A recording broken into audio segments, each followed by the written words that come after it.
Where will it go? Hello, America, and points beyond America. If such points exist, we don't know. It is the DMZ We America don't podcast know. for Wednesday. Has anyone ever been there? Wednesday, March 6th, 2024, the day after Super Tuesday, not so Super Wednesday. I am Ted Rall, coming to you belatedly from the left. And I am not so super Scott, coming to you from the right. Yes, I believe there are places outside the United States, and I believe they exist. I believe people live there. Wow, man, that's like crazy. Is that like one of those formulas, like about the number of planets that are out there? Yeah, it's the exact same thing, Ted. Exact same thing. I don't know. You isn't it, my one of my favorite thoughts is that idea, that argument that science is just another religion. And I'm like, no, it's No, it's the opposite of religion. It's the opposite of that team. it's trying to find empirical evidence to support your hypotheses. And it takes Excuse me. big brown crap on top of faith. Faith means nothing to science. But you can be both. You can believe, and I can count myself among the people who I have strong faith, but I also love science. I'm a space geek, and Don't you think it's I think lots of people do believe in both, but obviously, Scott, it's a contradiction. not really. And I'll tell you why, because we've talked about this before. I think faith comes from a different part of your brain, because that's really the only thing that, you could say soul, The or non-science whatever. part of your brain. Right. It is. It's irrational. It is not irrational. To have faith is not rational. No. To believe in something you cannot see is not rational.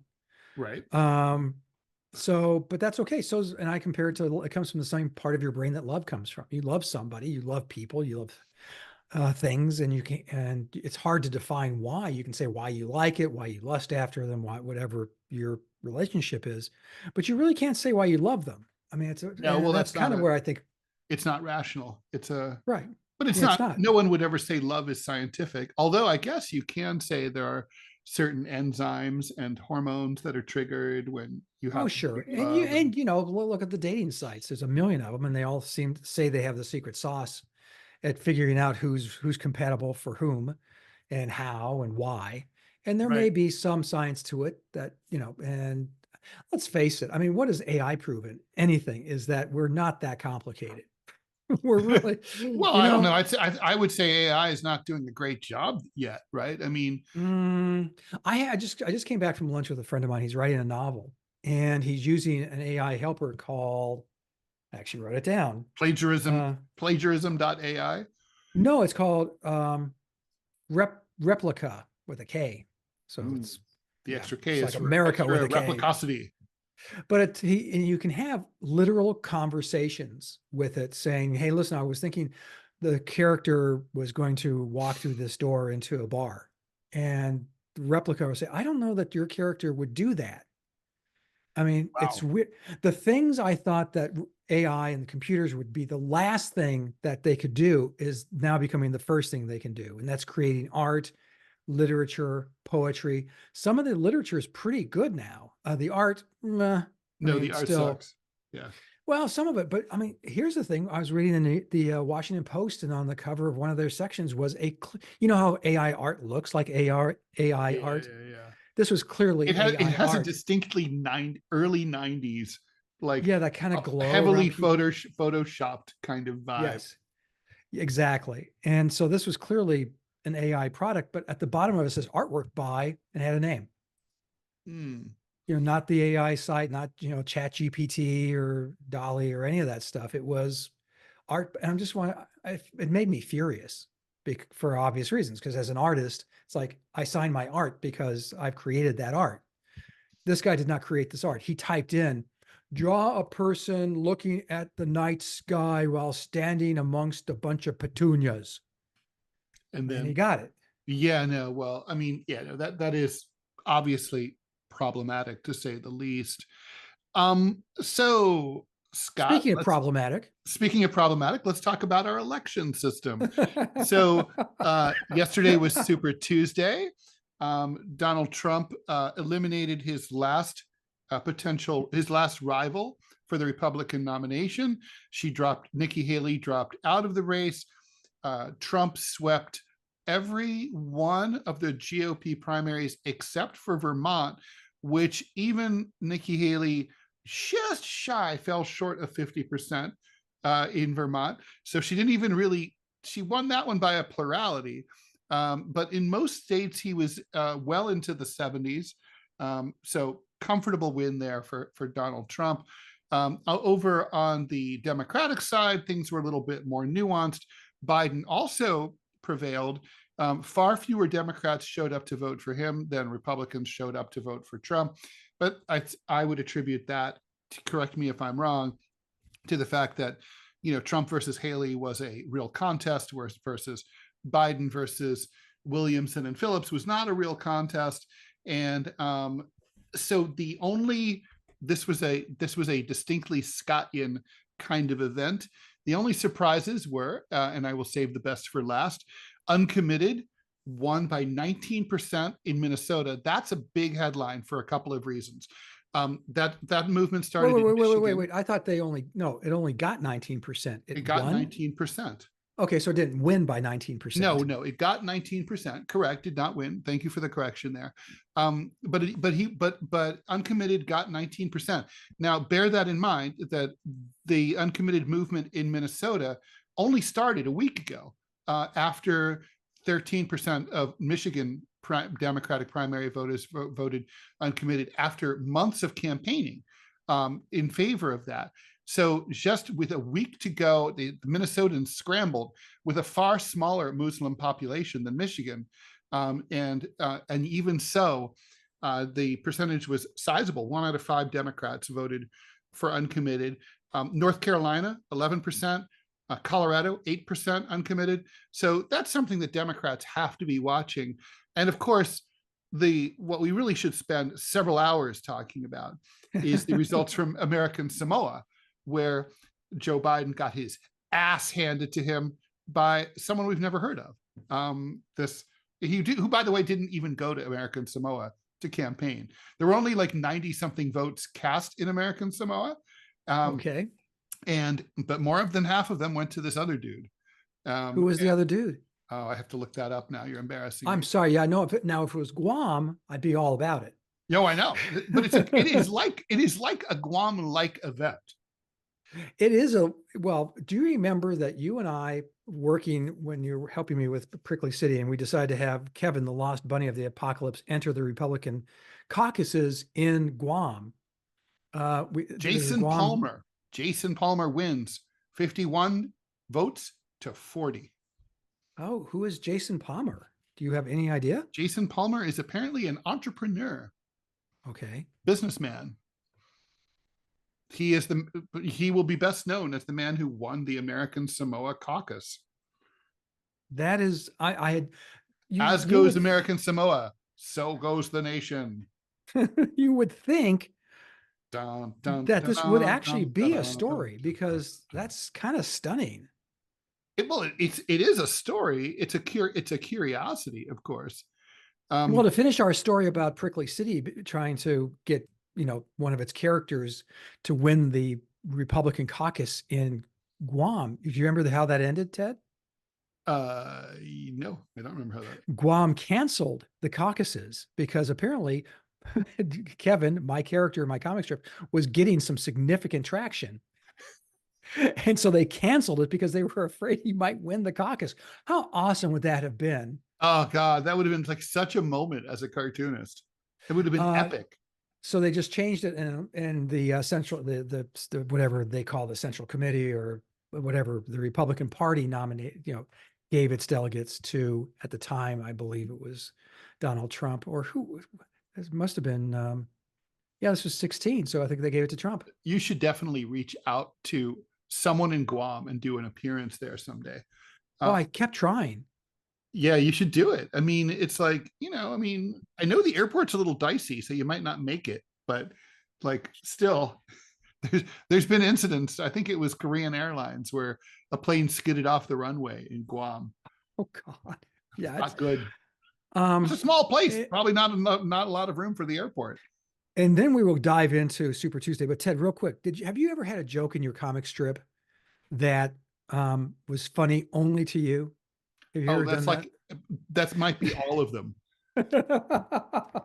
I during the Guam thing, there was a character asked, one of the other characters asked Kevin, why are you focusing and putting everything on Guam? He goes, because as goes Guam, so goes the Johnston Atoll. Which I still think I is think it's hilarious. funny. Yeah. Nobody else laughed. I tell that joke every time when I give a speech, and I Nobody show laughs. this. Nobody laughs because, first You should off, probably, you should take a lesson from Trump. He tries out a line. If it falls, if it lands, if it doesn't land, if it falls flat, it's dead. You'll never hear it from him again. well, It's this only is if it my gets example. applause. Yeah. This is my example of like writing for yourself, Yeah. because to me it's hilarious. In fact, I collect flags, and I have a Johnston Atoll flag. What does it look like? It looks like it's for a like a low level hotel chain. I'm It's looking that really, up now. I have to know this. it's like a stylized bird flying over water, and it says, just in case you were confused, it says Ooh, you're Johnston right. Atoll on it. Yes, it does. It really does look exactly like as you described. It looks like it would be like a mid-market hotel chain. Yeah, Not come to the quite as Johnston bad as Atoll. Embassy, not quite as bad as like Embassy Suites, not quite as good as, not as bad as the Radisson, not as good as like the Four Seasons, something Yeah. in between, like Yes. around a Marriott. Come visit us at the Johnston Atoll Wow. Hotel and Suites. All right then. Under the jurisdiction of the U.S. Air Force. It's Yes. the only people who are allowed on there. All right, well, interesting and strange. Yeah. It Anyway, is, however, home to thriving communities of nesting seabirds. So there, fuck well, everyone that's cool. else. But And they has can't significant vote. marine biodiversity, so it's already woke.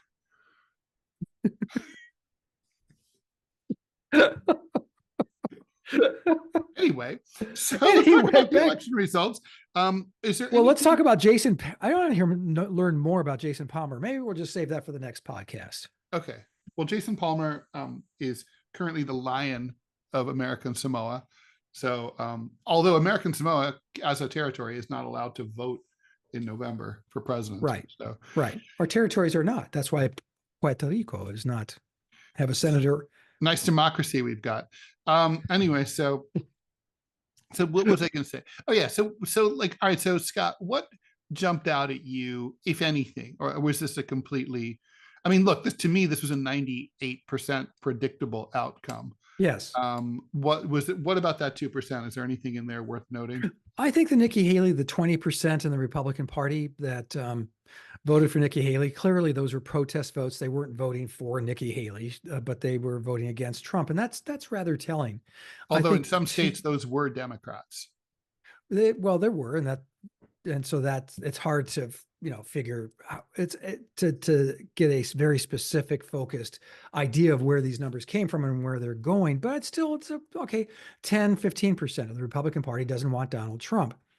Given that this is going to be a very narrow election, the numbers for Nikki Haley were bigger in most states than they were for the uncommitted vote on the Democratic side. Now, that may be because the Democrats just didn't come out to vote in the numbers that the Republicans did.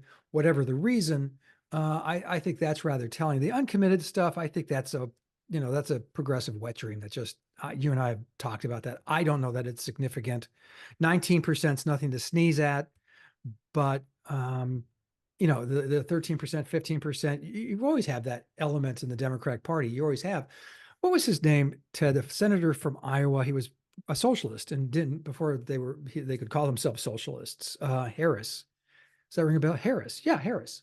And he ran from the far left, and he was getting during, I think it was 1980, maybe it was 76. No, wait, I'm sorry, 84 or 80, 84 or 88, he ran. And he ran pretty much as Bernie Sanders.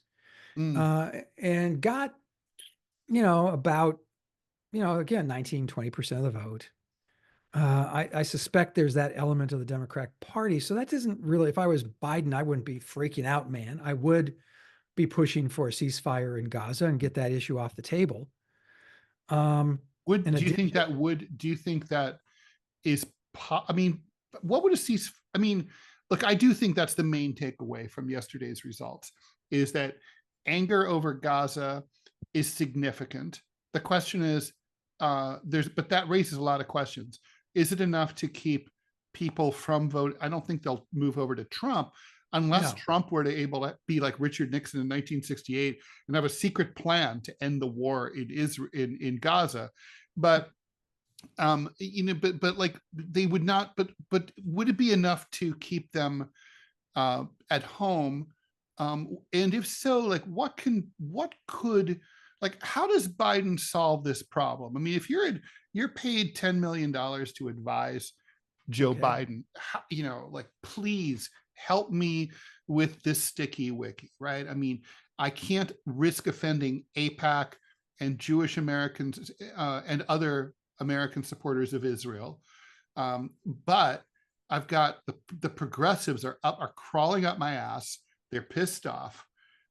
What can I do to assuage enough of the progressives to not lose this November without pissing off the Israelis, the pro-Israel people? Yeah, I think, well, first off, you send your vice president out there to say, knock that, what's happening is bullshit, knock it off to the Israelis. And that's what happened. Vice President Harris did that yesterday or day before yesterday. I think that's part of it. I think you really have to be working very hard behind the scenes, get a real ceasefire, a lasting ceasefire. Going into, what does a lasting ceasefire look like? Like what's the formula? I well, mean, first are and we foremost, talking about Israel stops bombing things and shooting things. I mean, you start permanently? with that. Well, permanent being, yeah, what's Well, for the permanent? foreseeable future, Yes, you would say until now. election day. And I mean, they're already floating the idea of the Scott Stantis peace plan, which is that Israel's now going to partner with Saudi Arabia, United Arab Emirates, Egypt in rebuilding Gaza. Wait, Now, where do you see this? I haven't seen this anywhere. oh, I saw that they're being pressured by the United States. I mean, there's talk of it. I'm not saying they're doing it. Yeah. Yeah, come I mean, on. I don't see what's in it for the Israelis. I mean, they've almost completely ethnically cleansed Gaza. It's like they're like, they've done 9/10 of the work.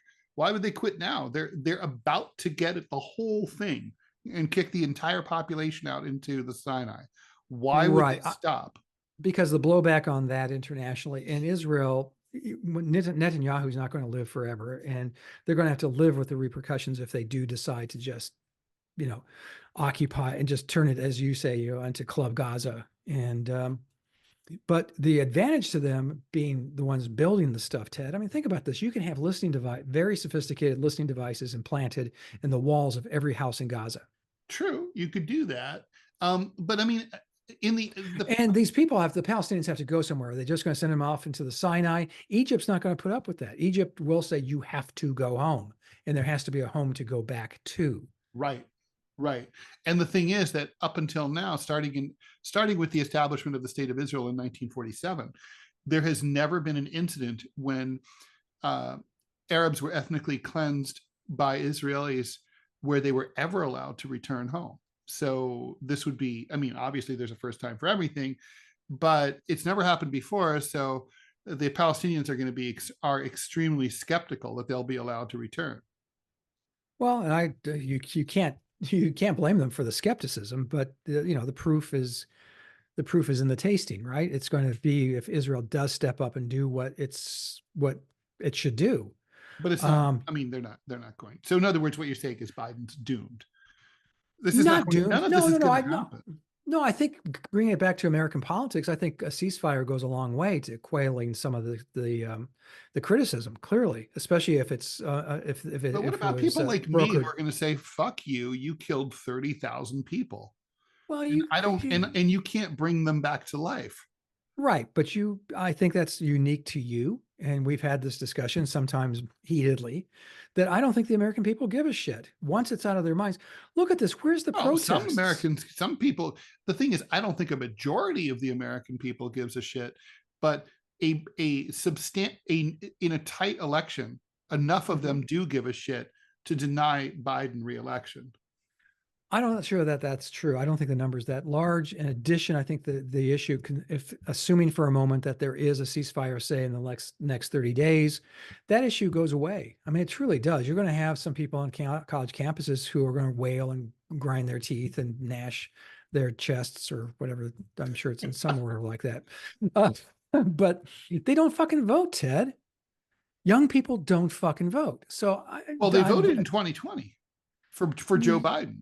They did, and the African American vote was particularly significant. Now he's losing that as well. And he's losing the. That's not because of Gaza. That's for other reasons. He's losing students because of the student. He might be losing some people of color because of Gaza, because there is some sense of camaraderie and solidarity between the Black movement and the possibly. But could you imagine what Trump's reaction to this would have been had he been in office? He would have been leading some of. Well, he's not. He's too big a wuss to do that. But he would have been applauding, and at the victory parade. So. Yeah, because that's how that's been his relationship with Israel from the beginning. It has been friendlier than anybody else, practically any other administration. So, with the exception of the Truman administration, which actually recognized the existence of Israel. So politically, what do we take away from Super Tuesday? The same stuff you and I have been saying for a year. Mm-hmm. Which is the nominee for the Democratic Party is going to be Joe Biden. The nominee for the Republican Party is going to be Donald Trump. The nominee for the Green Party is going to be Jill Stein. Jill Stein, for crying out. I mean, Jesus, she's the Eugene Debs of her generation. True. Well, this is only her only second shot. It's only her second shot. Oh, did she not run in 20? We couldn't remember. No, that last time was Howie Hawkins was the Green Party. Okay. So she's running again. I'll tell you, if I agreed with her on issues, which I do not, but when the Hillary Clinton campaign went after her with a vengeance in 2016, and said she was stupid, she was insane, she was a Russian agent. Oh, just all this bullshittery. And she came to an editorial board meeting at the Chicago Tribune. And, so I got to spend an hour and a half talking to her along with the editorial board. And she's a very impressive individual, very impressive. If I believed as she believed, I would vote for her. If I was a progressive, that's where my vote would go. Yeah, right now that's where my vote is going. I was leaning towards Cornel West, but he's not going to have any ballot access. Well, yeah, what's he doing? And why did he back away from being the Green Party candidate? I don't know what the story of that is. I don't know. No one knows. That story has not been revealed. Because RFK, there's still rumblings. Believe it or not, I followed this because apparently I have no life. The Libertarian Party is talking to RFK about being their nominee, which seems weird, seeing that there's other policies that RFK embraces, which are not libertarian, but I think they like the high profile. And the danger in that for Biden particularly is if RFK becomes the Libertarian nominee for president, the Libertarians have access to all 50 state ballots. They've already qualified. If he doesn't, then he'll have to spend literally tens of millions of dollars just to get on ballots. And that's money taken away, and energy and manpower taken away from running for office. He's already started to spend a lot of money for ballot access. You know that ad during the Super Bowl, which was just, I had no idea no one knew that was coming. I know you weren't watching the Super Bowl. Let me tell you what happened. Okay. I'm watching the game. They go and you watch the commercials because the commercials can be pretty awesome. And it was Kennedy. Who's the man? And it was the old 1960 JFK ad, but they had RFK's face where JFK's was. It was shocking and surprising for those of us of a certain age who, or in a certain, dorkiness, who know that ad. But he bought, and that, I forget how much that ad cost. It was several $1 million to run that thing. So yeah, he's spending money, he's running, and I think he's fairly serious. But like I said, if he is the Libertarian Party, which does have a candidate running in the primary, he's not that serious, because he was invited to come here on the DMZ America podcast. Right. And obviously he's scared of us. Yes. And most notably of my association with Clovis. Oh God. So, yeah. And, and he also knows Kennedy about our clan. fascination with flamethrower drones. So between all of that and my astounding collection political ephemera, and Yes. yours. Well, yours is way better than mine. Yeah, that might be true. I don't know. Yeah. So hopefully you'll see that soon. So anyway, Yeah. so listen, so tomorrow is the State of the Union address. Yeah. Democrats are framing that as an opportunity for Biden to prove that he's not addled and senile. I know. Now I want to point out that, like, I recently read something, we've been talking about this for years, about, like, sort of like, well, what's the difference between someone who's occasionally forgetful, which is like everybody, and someone, I mean, when I was a kid, one time I used to play I played a bunch of musical instruments. I was waiting for the light while walking to school, and I put my instrument down and then walked all the way to school, and then realized I had forgotten my instrument on the corner of the street. Fortunately, the guy who ran the gas station kept it for me. But so the point is, like, we're all forgetful, but, like, I read a pretty good description about people who suffer from dementia, and they said the difference is a person who's just forgetful has trouble remembering where they parked their car in the mall parking lot. A person with dementia is standing right in front of their car, and they don't recognize that it's their car. Joe Biden, among other things, called a few months before this incident, he attended a funeral service for a woman named Jackie something who died in a car accident. He attended the funeral. He spoke at the funeral. He sent a letter of condolence, handwritten, very lovely, to the family of the woman who had died. A few months later, he's at a rally in her hometown, and he says, "Hey, Jackie, stand up. Thank you for all the hard work you did here." Okay, so looking for someone that died either means you see ghosts, or it means that you have dementia. Yeah. Okay, that's all I'm saying. So what about forgetting your wife? Like that, does Right. that qualify for Donald Trump too? I think it does. I think he's definitely demented. Well, I think that was kind of like, I think Donald Trump is nuts, but I don't know. I think that incident has been kind of debunked, but the wife forgetting thing, like, he pointed to someone else, and, like, if you read the whole thing, it's kind of like, not really, he didn't forget his wife. But I'm going to say, like, but be that as it may, the point is, whether it's fair or not, and politics isn't fair, the perception is Trump is fit as a fiddle and Joe Biden isn't, and that Joe Biden he needs to perform well tomorrow Yes. in order to show that he's not. Scott, my take, tell me what you think. I mean, my take is it's not going to make any difference. I mean, we already know he can read. Let's say he goes out there and reads. Let's say he goes out there and what some Republican, says something rude, and he, like, shouts back at him in angry old man style. To me, that's not what the voters are looking for. The voters are looking for a bunch of unscripted moments. They want to see Joe, like Gorbachev, jumping out of the limousine and mixing it up with ordinary people. They want to see Joe at Starbucks ordering. They want to see Joe on Hannity. They want to see Joe in town hall meetings with hostile audiences, including Republicans and progressives. They want to see Joe show up like Nixon did when he went to the Lincoln Memorial to meet with the hippies and try to convince them that they shouldn't be mad at him over the Vietnam War. Joe should show up at a pro-Gaza rally and talk to people. I mean, I'm not even kidding. These things might sound outlandish, and someone else might not have to do it, but Joe has to do it if he wants to put this issue to bed. He can't put this issue to bed because it's real. Have you noticed, by the way, your fellow liberal on the left, cartoonists now are starting to say maybe Joe's not up to the job? I had not noticed. I got so tired. I don't really read them that much. They're doing whataboutisms, Trump also. Yeah, they both are. They're both, well, but at least it concedes that there's a problem here. True. And there's a problem here, because there's a problem here, because Joe Biden.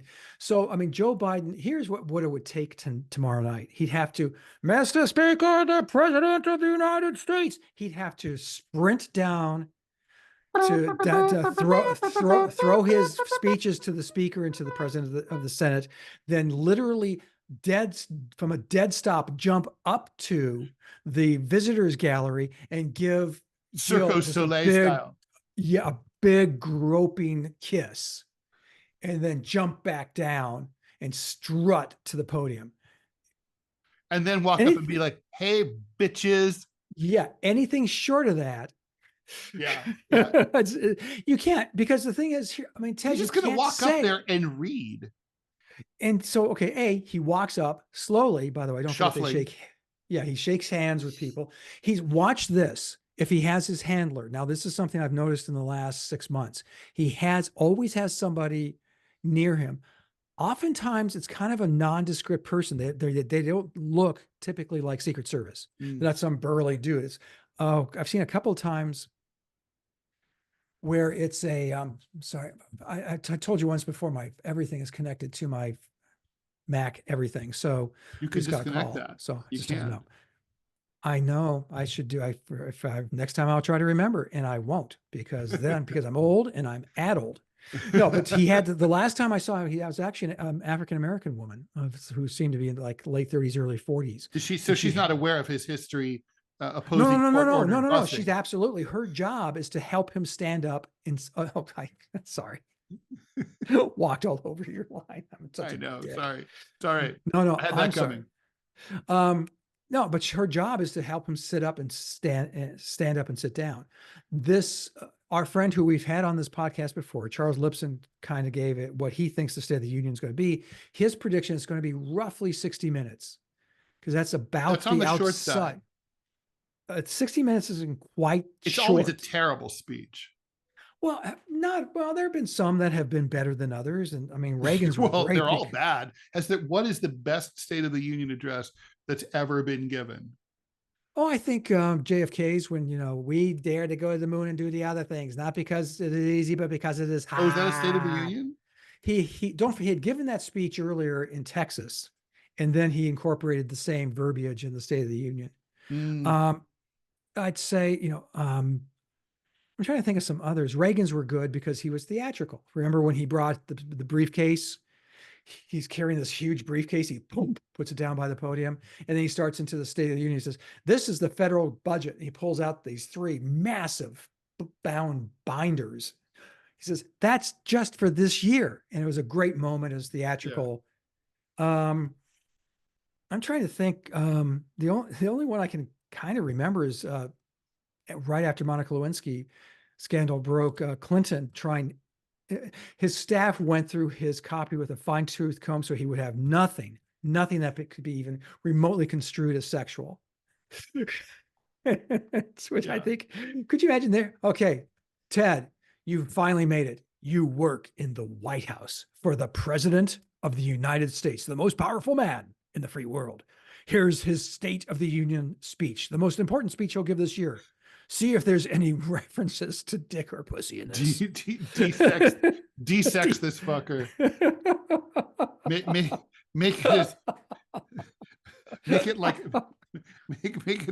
it as sexless as Liberty University when there aren't a spate of rapes. So what about all right, so he 60-minute speech. What are the highlights going to be? I mean, obviously he has to brag about the economy. He's going to do that, and he has good cause to. Yes, he does. And I think that's a victory lap. He will. I think inflation, which is part of the economy, but inflation is down to 3%. I wouldn't be surprised if he proposes like federally legalizing abortion. I think that, and I would not, although this isn't that sexy of an issue, and may not rise to the level of State of the Union, but there's a lot of chatter. Tell me if you've heard the same thing about legalizing weed, descheduling weed. I think that Kamala is pushing it hard. That would make him look a little hipper than he usually does. So there's that. Although I've heard that he's very skeptical about cannabis decriminalization, descheduling. So I think, he's going to push this whole like war on junk fees thing. he will do Oh, that. that's smart. That's really smart. It is smart. And then if the Republicans are smart, they'll applaud for that too. You know how sometimes you'll get it in the past, both parties will applaud for something. Well, you also have to ask yourself what horrid fashion will what's her name from Georgia? Marjorie Taylor Greene. Yeah, Marjorie Taylor Greene. I wonder what And well, we're losing the Lion of Arizona, Kirsten Sinema, but she'll be there. Yes, she is, and she has stepped down. That was a shock. I have to admit that was a shock. Well, we are heading towards a flip, I think, you know, where we may end up with a Democratic House and a Republican Senate come this November. But that's a different topic for another time. Yeah. Okay. So Super contributes to Tuesday. that. The takeaway is we're getting the matchup literally nobody wanted. Right. And how does that play out over the next 10 months? But God, people did want it. I mean, in a way, right? I mean, Well, if on the Republican side, people had been willing to vote for one of Trump's opponents, or on the Democratic side, if they'd been willing to vote for, you know, Dean Phillips or Marianne Williamson, we wouldn't have this problem. And people are like, well, they couldn't win. No, because you chose not to vote for them. No, I think you're absolutely right, and there's something to that. But in all seriousness, the general population of the United States, nobody wanted this rematch, and we didn't expect it. Joe Biden said he was running for one term. He lied to us. That's true. You know, but Trump is going to run as often. I guarantee, if he loses this one, he'll run again in 4 years. Oh yeah, if he's still alive, absolutely he will. Even if he's not. Well, do you think he will have been? Do you think he will have been convicted of any crimes by November? I mean, by the way, we should also mention Donald Trump. I mean, the podcast sailed right past this, but he had an amazing victory earlier this week, right? The 14th Amendment. They went with the Ted Rall theorem of legal America, which I disagree with, which is, do you like democracy or do you like the law? And they like the law. They said, no, you mean they like democracy. They went with right. They went with democracy, and fuck the law up the ass is what they did. Well, the law is a weird law. I mean, there was no precedent. The law sucks. The law was poorly written, but the law was the law. And right, but they decided that they had to go with letting him on the ballot. Here's my take on that: is that good decision, but I hate it. And also here's the thing: it's not like Bush v. Gore. Which is a decertified decision that can never be cited as precedent. This one can be. They think they drove a stake through. They basically nullified Section 3 of the 14th Amendment. However, what they've also done is taken away. They've basically taken away the idea that the states are in charge of elections, and they're completely.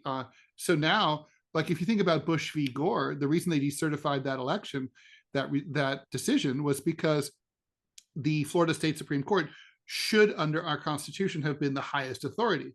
Here, at least when it comes to the 14th Amendment, Section 3, the court now says that the federal government is the highest authority to adjudicate this issue of whether or not someone is an insurrectionist, right? Well, what is to prevent in the future, when someone has like a recount issue or whatever, to challenge an election result, to say, well, the federal government has already determined that when something's not obvious, it's not self-activating, it has to be adjudicated at the federal level. I mean, that is a major shift in constitutional powers, one that should trouble conservatives more than liberals, because it's judicial activism, and it is definitely contrary to states' rights. This was judicial activism in the most blatant sense of that word. I mean, the fact that they literally took this law, did not look at the subtleties of it. They literally said, here's what this law is. And as you said, and made it virtually impossible for anyone to be removed from the ballot because they ran an insurrection. Apparently now that's okay. That's okay, because like literally they're saying, well, the Congress would have to set up like a insurrectionist detection machine or a special subcommittee on insurrecting. And so like then and the thing is, there is no such thing. So therefore there's no way to determine that someone's an insurrectionist. So you can insurrect away, but there's no way to determine that you insurrected. Right.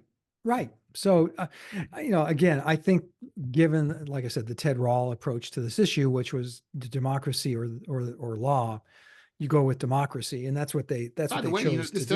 this does set up a potential appeal for that county commissioner in New Mexico who was removed from office 2 years ago under the same exact provision. No one ever determined at the federal, well, I guess it's a local office in the federal government. This ruling only applied to federal offices, so maybe it doesn't matter. Yeah, I have no idea. But I would say, but it I know that there's a lot of liberals who are really pissed off, and they said that this was clearly, the court's clearly in the hip pocket of Donald Trump. I'm not sure I see that. Do you?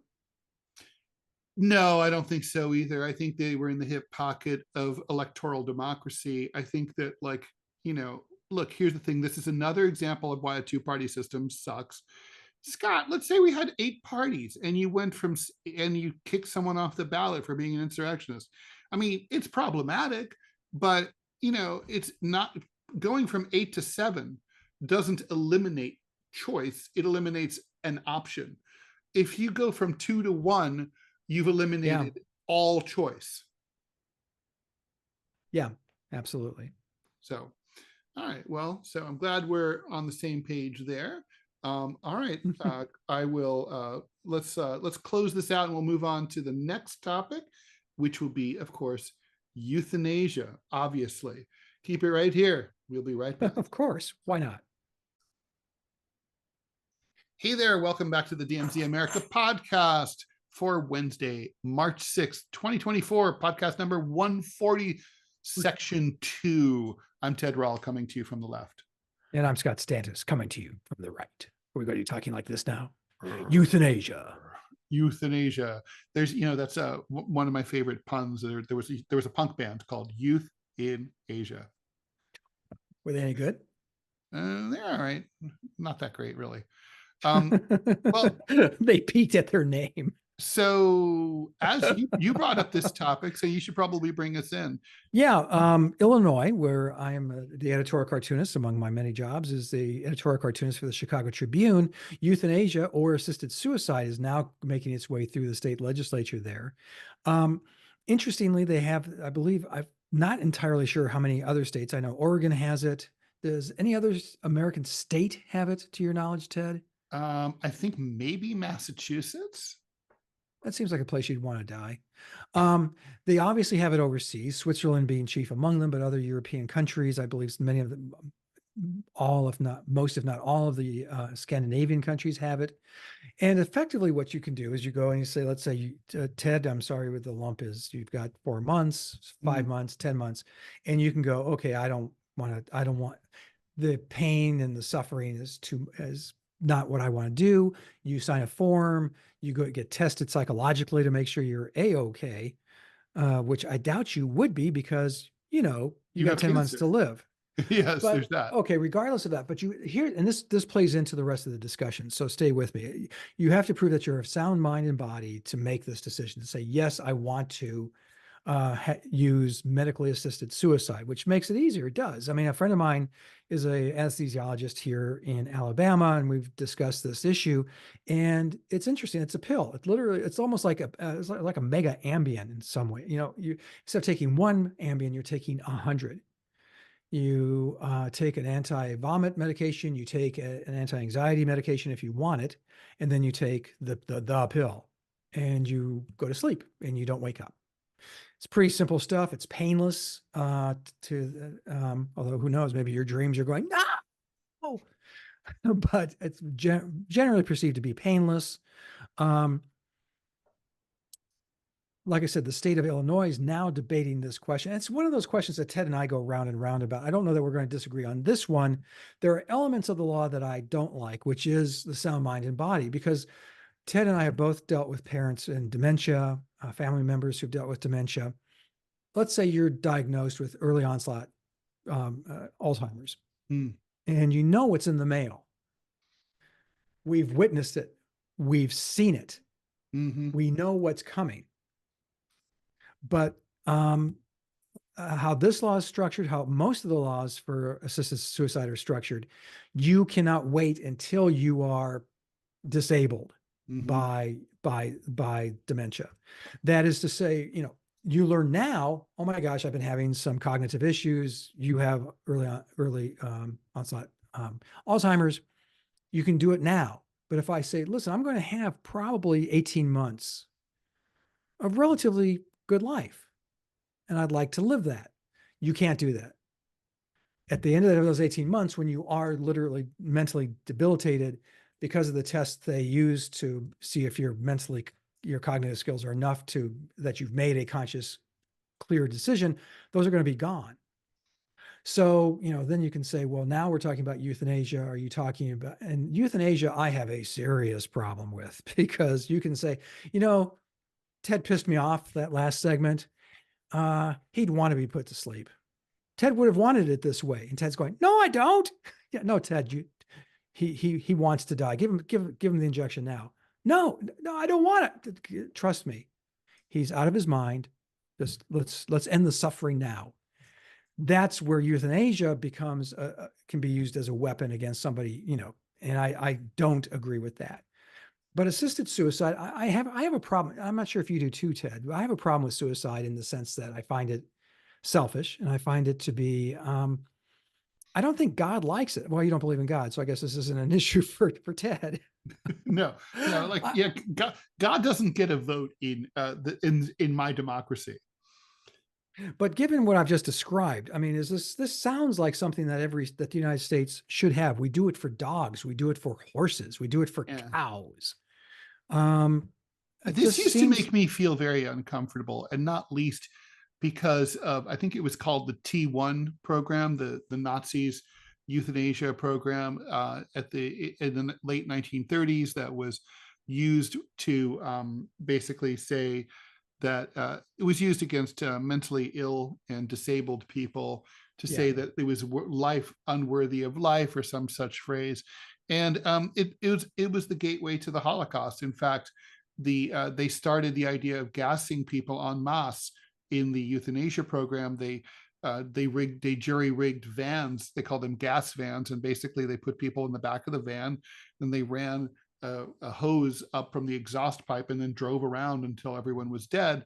And so, without, most historians say that the Holocaust, the seeds of it are planted with the T1 euthanasia program. That said, I kind of say, look, I mean, with appropriate safeguards, obviously that's a huge asterisk. I think it is an important option for people to be able to have. I mean, I think if you start to feel or understand that, let's just say you're going to die, there's not really any substantial hope for treatment, you're going to die painfully in not very long from now, but you can avoid that. You can short circuit that by taking a final exit 3 months early. You should have that option. I would say that if you also start to feel like you're a person who cares about the life of the mind, and you start to feel that you can be tested in a way that proves this is true, and you're assessed to be suffering from irreversible dementia, then again, I think you should have that option. Hell, I might avail myself of it. So, Well, let me ask you this though, and here's where it gets complicated. One of the Scandinavian countries, and I want to say Denmark, but it could be one of the others, also extends this right of assisted suicide to depression. yep, The, like a friend of the, mine recently did that. I'm trying to see which country she died in. what do you mean? She was Switzerland. Nora Vincent. She was a writer, a very brilliant writer for the Village Voice, and she, a couple of years ago, just shy of 2 years, 53 years old, she traveled to Switzerland, and she suffered from depression, and so she had long suffered from depression, so she had herself killed in Switzerland, had herself put down. What are Um, your thoughts on that? well, I miss her, and I wish she hadn't done that. Um, Obviously, she was in incredible pain. She decided to do it her way, and I always respect someone decides to do things their way. You and I have talked about that. But I wish she hadn't done that. And I wish she would have felt that she could have reached out to people like me and other friends and family to feel better. I wish she could have gotten that treatment. Psychological treatment could have helped.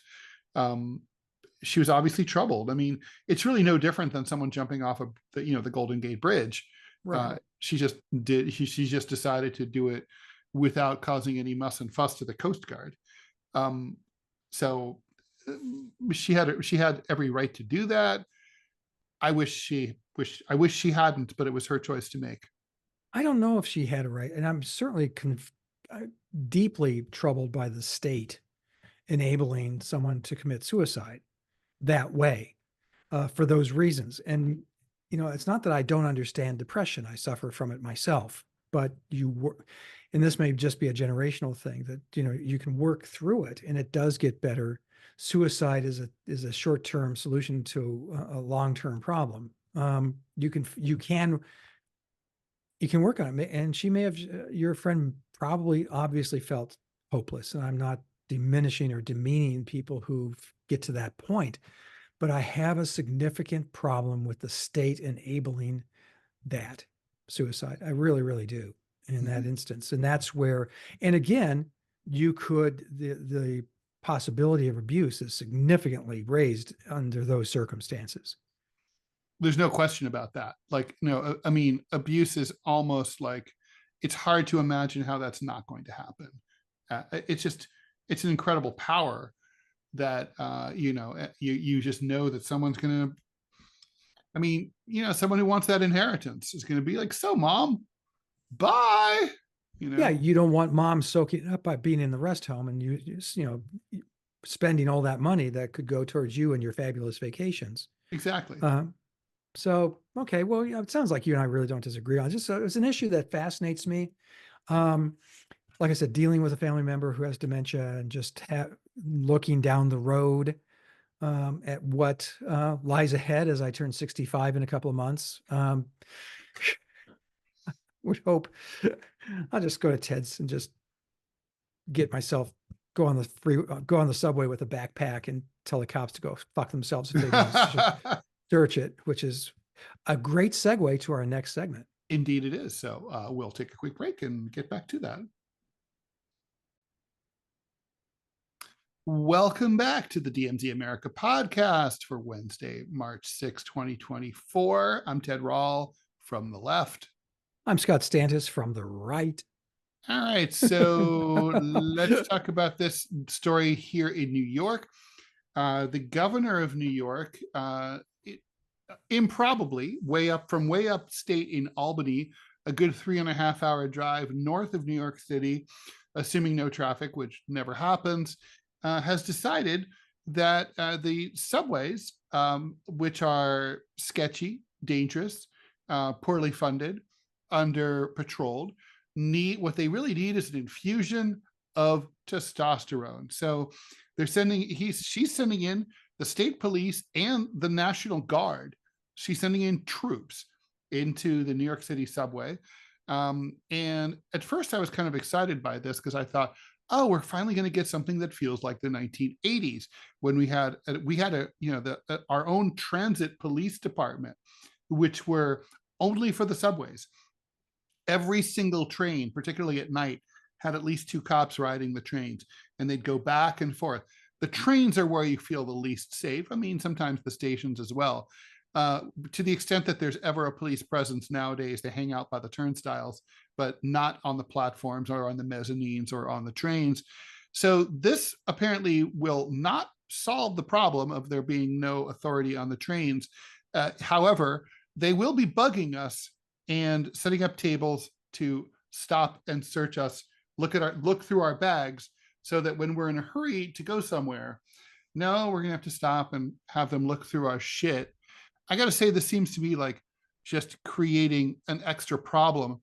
And if the system were really serious about making safety a big concern, first of all, there should be a phone or a panic button on several of them on every subway platform. There are none at all in the entire system. There's no way to call a police officer unless you use your phone. If your phone works in the subway, which sometimes it does, sometimes it doesn't. It certainly does not work between stations. And the trains, the cars have no panic button, no way to call anyone. That's Well, not they true. don't. They don't. That's not true on the DC Metro. It's not true on BART in San Francisco. It's not true on the L in Chicago. I think that's not true on about the. I'm pretty sure that's not true the Metro in Los Angeles. So I mean that probably is true on the T in Boston. Those are very old, but Bostonians can correct me anyway. So no, I mean I personally. I mean, you pitched this as it's the return of stop and frisk, and I was like, yeah, it's stop and frisk, but now for white people. But I stop and frisk, not just for Negroes anymore. but what the fuck do I mean? I guess she's from so far upstate. She's from Buffalo, which is an 8 or 9 hour drive away. That like she doesn't know anything about New York City, and she didn't ask anybody who actually rides the subway about what it's like and what they're concerned about. I don't get it at all. Well, I think they're looking at the crime issue and the homelessness issue on the trains and addressing that would be my guess. Well, I would love, yeah, but they're not going to do that. This plan doesn't say they're going to kick homeless people out of the subway at all. It does not say that they're going to even be these cops and soldiers and I don't know, SEAL Team 6. I don't know that they're coming onto the subway. It sounds like they're just going to be parked by the turnstiles. I was going to ask, so I mean, you live in New York, you take the subway regularly. Is this going to be like going through the airport? When you walk into the station, you have to have your shit x-rayed before you go through a turnstile? Or how's this going to be? Because they started this a few years ago where they started searching people's bags. It was kind of like a post-war on terror kind of thing. And so basically they set up like a card table by the, in the mezzanine, like near the turnstiles. And they sort of stopped anybody randomly that they wanted to. 1 out of 1,000 people. They'd be like, hey, excuse me, sir, let me look at your bag. Please open your bag. But the truth is, like, New York City has a long history of crackdowns that last like a hot second and then they go away. And it basically boils down to no one joins the NYPD to search people's bags going into the subway. No, and like it's sort of like there was an anti-jaywalking crackdown under former Mayor Giuliani. That lasted 5 seconds also because no one joined the NYPD to enforce jaywalking laws. In New York, jaywalking is effectively legal. It's totally fine. So everybody jaywalks. If you don't jaywalk, you're a moron in New York. Everyone looks at you like, what the fuck is wrong with you? So it's not really against the law. I mean, it's against the law, but it's not really against the law. So it's sort of like driving on the New Jersey Turnpike. Is driving 15 over the speed limit is legal. You will never be pulled over. So it's like that. And it's just I think this is just going to be the same thing. This is going to happen for a hot jaywalking thing. Nobody's going to they're going to fucking search a few bags, and then the state police are going to be like, I did not become a state highway trooper to do this. The same thing with the soldiers. It's going to last 5 seconds. Well, but and I'm going to correct you. I believe the jaywalking thing was part of the broken windows approach to policing under the Giuliani administration. And frankly, that policy, as draconian as some of them were, and they could have been modified, they weren't, led to kind of a renaissance for New York. It got rid of the crime. That's not what led to a renaissance in New York at all. I'll tell you what led to a renaissance in New York. Okay, Scott. So listen, what years was Giuliani mayor? Oh gosh, I'm trying to remember. That was he first elected in 94? He was elected in 93. Okay. And he was mayor from January 1st, 1993 until January 1st, 2002, right after 9/11. Okay. So during that, and so what do those years coincide with? The biggest economic boom in United States history. And what drove that boom? Wall Street. And where is Wall Street? New York fucking City. So you're the mayor of New York City, and you have hundreds of millions of fresh, brand new tax dollars pouring into your economy. What goes down? Crime goes down because there's lots of jobs. Unemployment's rock bottom. We had the whole first .com explosion happened here. I mean, everything was rocking. It was, the economy was booming. It was the Clinton years. And then, so during that period, I'll hand it to Giuliani. He filled the potholes, repaved the roads, fixed stairwells in the parks that hadn't been fixed in years, but he had the money to do it. And crime goes down when the economy's good. So, broken windows policing didn't do shit. I mean, I could not disagree more. I really could not, Ted, on this one. The numbers are almost inarguable that the broken windows policies had a significant impact in the amount of crime. Correlation is not causation. Okay, well, there were other people had tried other things that did not work. Let me tell you how now you can hate be Times mayor Square during the biggest economic boom in U.S. history that's centered in your city. I think that'll solve your problems.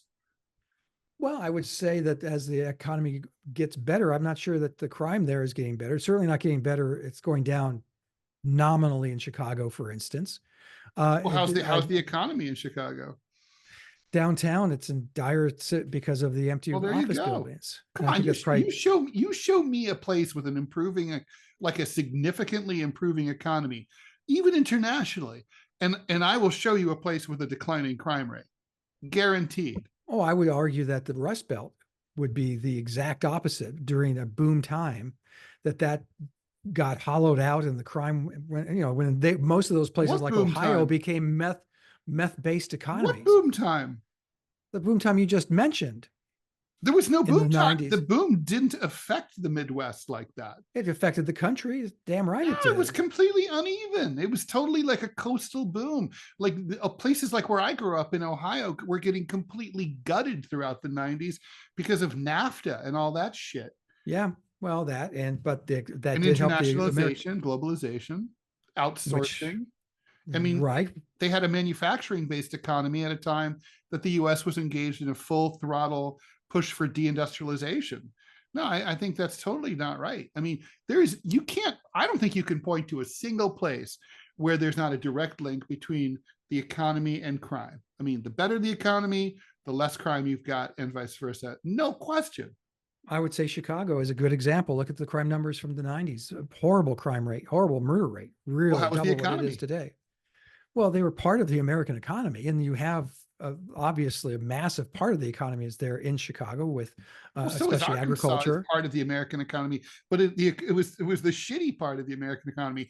It's like looking at climate change and being like, right now it's like they just got 11 feet of snow in the high Sierras. Look, there's no climate change. Yeah, but it's on average. Right? On average, the American economy was going up, but it was going really up in some places. Some places reflected the average, but other places got worse. I don't think there's any question that a good economy helped New York, but I think you had good leadership. You didn't have some dipshit liberal who was like saying, we've got to have touchy-feely legislation. He actually addressed the problems that were facing the city of Chicago. Mayor Lindsay in the 60s was a touchy-feely liberal, and he was a total puss. And guess what? Crime went down because the economy was good in the 60s. In the 70s, he was mayor but he was mayor until the early 70s. And that's the time of Shaft. You see that Shaft, you see that guy Shaft is a bad mother. You got to jump Shaft because nobody understands him but his woman. And what's weird, I'll never forget one of the early conversations you and I ever had, and I didn't know what to make of you when you said this, is I wish I had lived in New York during that period. I'm going, are you fucking nuts? It was a jungle. It was horrid. Yeah, it sounds great. I'm into it. First time I ever went to New York City, I had to walk from, then it was the Pan Am building. Now it's the MetLife building. I had to walk from there to Times Square, where the international syndicate offices were for the syndicate. But walking through like 42nd Street and stuff, and just hearing like crunch, crunch, crunch. This is the summer. This isn't snow. These are hypodermic needles. Mm-hmm. It was it was like, I wanted to see it. Like my friend Ted apparently wanted to live in it. I just wanted to see it. I saw it and was aghast. Well, I mean, think Um, about all the low. I mean, it was gritty and dangerous, but and I did live in New York in the 80s, and it was gritty and dangerous then too. But I mean, in the 70s, I think you you were still a had low cab rents. driver. You still had affordable what? You were a cab driver. I can't even imagine the shit you saw. Oh my God, I could tell Is stories. that another podcast? Yeah, we could do a personal podcast of just like personal anecdotes and see if anybody cares. Well, that'd be fun. Yeah, we could just, yeah. We could We like have download. stories. Yeah, no, for sure. No, that's true. I mean, yeah, no, there was the time that there was what I called like naked New York. There was like subway. There was the naked guy who got on the subway next to me in New York one time. It's like there was Was he the naked for a reason, or did you well. strike up So a convo? here, Or I'll tell the story. So I get on the subway. It's the Uptown, what was then called the Double C train on Central Park West. Leaving Columbus Circle, I'm sitting by myself in the car because it's like 8 o'clock at night. Back then, nobody rode the subway at night. And this naked guy gets on the subway. And aside from being completely, bare ass, he's behaving completely normally. So but then, it's a big car, room for maybe 60 people to sit down. He comes and sits right next to me. I'm like, in New York, even if you're fully clothed, that's not cool. So he's sort of like bent, he's leaning over, like with his elbows on his knees, kind of like just waiting to get to his destination. So back then, as I mentioned earlier, we had our own separate transit authority police officers, and a transit cop came in between the doors were always open between trains, comes in between the trains, and he's like doing the traditional transit cop nightstick twirl for sure. Yeah. and he walked almost past the guy, and then he like backs up, and he's like Boop, boop, and he's boop, like, boop. hey, and the guy ignores him, and the cop's like, hey, and the guy goes, what? He goes, forget something. The guy goes, what? The cop goes, your clothes. And he goes, and he's like, the guy just starts ignoring him. So then he's like, tries another tack, and he's like, where are you going? It's like, home. Where's home? Where my clothes are. And he's like, all right, let's go. And he like grabbed him and cuffed him, took him off the train at 72nd Street. It was all over in like 2 minutes. But I was like, thank you for your service, sir. What I got, what that's one of those things that you wish you could go look up that report from that Yeah. day and see what was this guy's, was he just nuts? Was he drug addled? What's his story? Yeah, what's the story, And man? then it later turned out he lives in the White House. He's Hunter Biden. No, I mean, I don't. Yeah, he got up to walk out and there's a laptop, which was weird because laptops hadn't been invented yet. yes, exactly. Oh All my before God. spooky. No, I don't know that I've ever had anything quite like that on the L in Chicago. Oh, come on. There must have been shit on the L in Chicago. Oh, well, there was stuff. The way the trains are constructed is if you get the right train, there's like a little, depending on which way the train is going, it's where the engineer closes a door and it becomes the front of the train. But if it's in the back of the train where as it's going, it's like a private seating area. Huh. Okay. So it's just for two people. So I like to sit there because no one else can sit there. But we're sitting there. This guy comes stumbling in, and Jenny says, "Move, move, move now!" And all of a sudden, I look down, and there's a little river Oh, that this guy's creating going down the middle of the subway car. was So he thanks to standing? yeah. Oh, well, when I was in San Francisco for the Association of American Editorial Oh Cartoonists yes. convention, not even a year ago, I decided to adventure and take the bus. I took the Muni bus up to the Haight from Market Street, and en route, one of the passengers decided to drop trow, and he did number two, took a big dump right in the middle of the bus. Oh my God. Now, Did the I bus paid my driver say fare. or I'm do fucking anything? I stayed on that. I stayed until the bitter end. It was also a hot day, so draw your own conclusions about the smell. Oh God. Yeah, yeah. Oh my God. And the bus driver didn't do anything? No, the bus driver didn't give a shit, and the guy stayed there. And of course, he was carrying on, and Of course he was what? carrying on, and like, I don't know, something about. Yeah. No, He well, was, you I see think that a lot in he's San Francisco. drafting Trump speeches or something. I don't know what he's doing.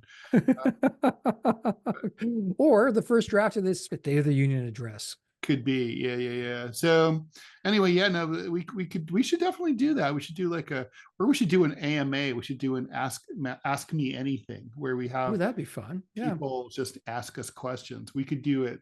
We have talked about doing a live one of these. So Yeah, that'd be fun. Yeah, yeah, let's do that. totally. Yeah, we should do it. Okay. All right. So with that, plans plans for bigger and better things in the future. Scott, where can people find you when they're not listening to the DMZ America podcast and contemplating suicide? Or I'm not taking a dump on a San Francisco bus. Uh, which anyway, yeah. Well, just as an addendum to your story, do you remember the San Francisco convention before the last one? And our hotel was just around the corner from the venue where our events were going on. Mm-hmm. And two cartoonists were walking there, and this homeless guy comes stumbling up to him, and all of a sudden they hear him going, "Arr!" And he has dropped trow and was laying a deuce. It's Welcome to San Francisco. It's the original San Francisco treat. I don't understand. I don't understand people who love that city, because Jesus. Anyway, if you want to see my work, go to gocomics.com/Scott Stantis, one word. You can see a gallery of my editorial cartoons. You can go to gocomics.com/Prickly City and read my political comic strip. You can go to chicagotribune.com/opinion and see a gallery of the cartoons I've drawn for them. Or you can go to Dallas News, and that's the Dallas Morning News website, and go check out a gallery of the work I have done for them.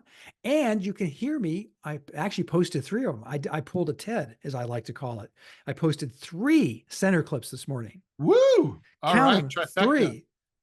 And center clip, they're like mini podcasts, 30 seconds, no longer than 5 minutes. And it's a really great app. And website, go to it, centerclip.com. They've just announced partnerships with MoneyClip, where I also do some work for them.